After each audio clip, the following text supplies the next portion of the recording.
नीलकंठ की जादुई झील बहुत समय पहले की बात है। एक शांत, हरे भरे पहाड़ी गांव में, जहां न तो बिजली थी, न ही कोई मशीनें, वहां रहता था एक 14 साल का लड़का, आरव। आरव का मन हमेशा कुछ अलग करने में लगता था।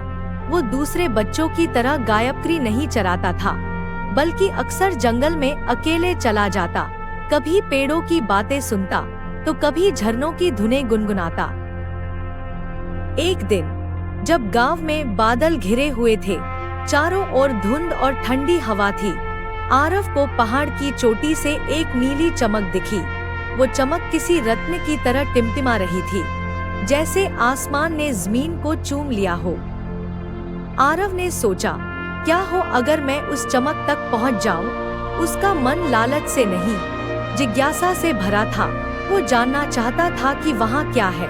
दूसरे ही पल वो एक टोकरी में रोटी बांधकर निकल पड़ा, झाड़ी पत्थर पार करता, झरने के ऊपर से छलांग लगाता।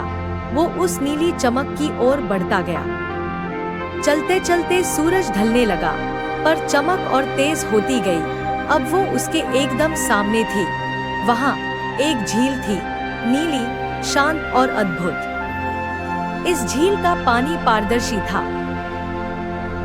जैसे उसमें आसमान की आत्मा घुली हो। झील के बीच में एक पत्थर की मूर्ति थी, एक विशाल पक्षी की, नीलकंठ।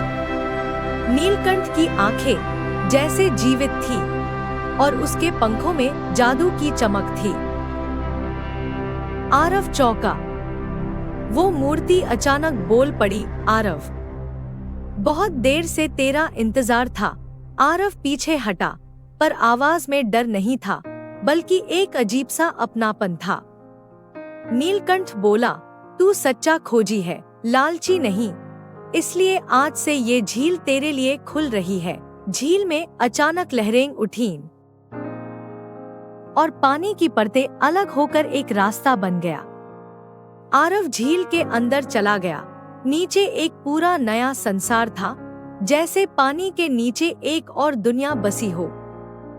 हर तरफ नीली रोशनी थी, पेड़ भी पानी में तैर रहे थे और जीव बोलते थे इंसानों की भाषा में। एक बूढ़ा मेंढक बोला, स्वागत है। ये जादुई झील हर 100 साल में एक बार खुलती है और जो सच्चे दिल से आए, उसी को ये रहस्य मिलते हैं।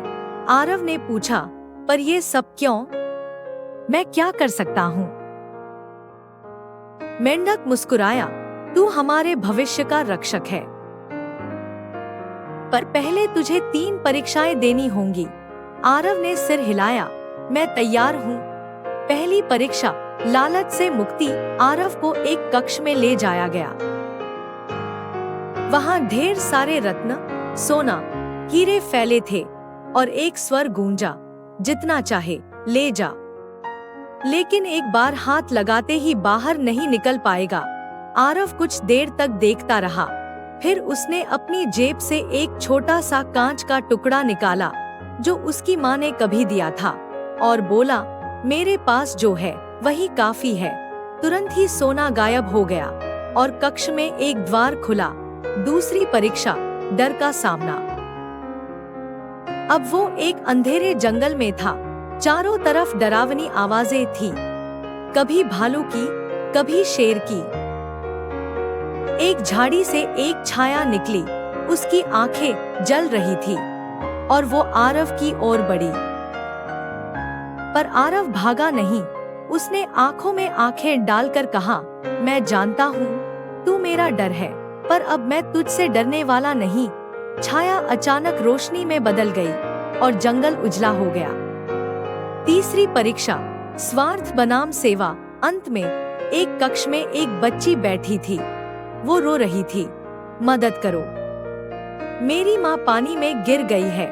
वहीं दूसरी ओर एक दरवाजा खुला था, जिस पर लिखा था, यहीं से बाहर निकल सकते हो। आरव ने बिना सोचे बच्ची के पीछे दौड़ लगाई, झील में कूदकर उसकी माँ को बाहर निकाला। तभी झील की लहरें उठीं, नीलकंठ प्रकट हुआ। आरव, तू परीक्षाओं में खरा उतरा। अब सुन मेरी आखिरी बात, नीलकंठ ने कहा। इस झील में ज्ञान है, शक्ति है, जादू है, पर इसका उपयोग सिर्फ सेवा के लिए हो। और तभी झील की रोशनी आरव में समा गई, वो चेतना से भर गया। उसे अब हर पेड़, हर जीव की भाषा समझ आने लगी थी। आरव जब बाहर निकला, वो वही लड़का था, पर अब उसकी आंखों में अनुभव था, उसके स्पर्श में जीवन था। वो गांव लौटा, पर अब उसने दूसरों की मदद करनी शुरू कर दी। बीमारों को छूकर ठीक करता, सूखे खेतों में हरियाली ले आता। लोग उसे झील का बेटा कहने लगे, पर कहानी यहीं खत्म नहीं होती। 20 साल बाद एक और बच्चा उसी झील की ओर जा रहा था। वो भी अकेला, शांत और जिज्ञासु था, और नीलकंठ की आंखें फिर से चमकीं, जैसे एक और सच्चा खोजी आ गया हो। सच्चा ज्ञान और शक्ति उसी को मिलती है जो निस्वार्थ हो, डर से ना डरे और लोभ से परे हो।